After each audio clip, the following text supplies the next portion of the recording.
talk to me a little bit about healthy boundaries, because I think we've spent a lot of time kind of identifying these edges that are going to feel sharp and rough, and uh, the relationships that by nature have very few boundaries. So, what are some of the things you teach your clients or you work to like kind of educate people on around what a healthy boundary looks like and how to consistently kind of hold those for yourself? This is a really important question. I've spoken so much on my own podcast about boundaries because I'm not a big fan of them, right? Because people sometimes misunderstand what a boundary is and they think that they have to like push their loved one away if they don't speak to them in the right way. So I like to try to bring people together, but I'm sort of rethinking it as I was just listening to your question. If there's any kind of verbal abuse or physical abuse in the relationship, in my perspective, that's a very important time to create a healthy boundary. So just like a really quick example.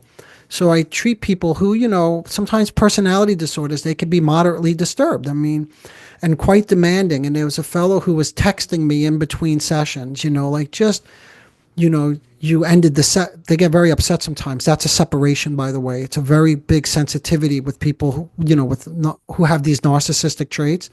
You ended the session. I wasn't done yet. You don't care. What kind of therapist are you? And like a barrage of these text messages, like pages of text messages for days.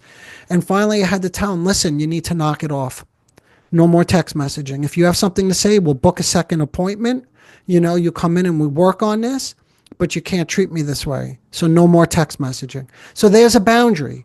And in my opinion, that's a healthy boundary because back to the word containment, it's a different type of containment, but this guy could not contain his aggressivity. It was spilling out all over the place. And I don't need to, take that. I mean, I don't need to be abused in that way. I'm just trying to have a peaceful evening after I'm done with the session. That was a good session. Those sometimes are the hardest, by the way.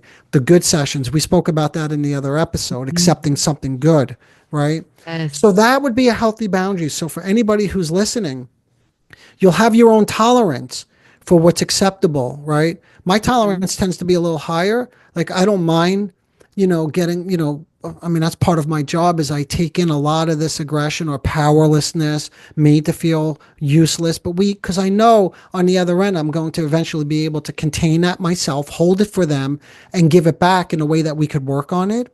Mm-hmm. But everybody has to have their own threshold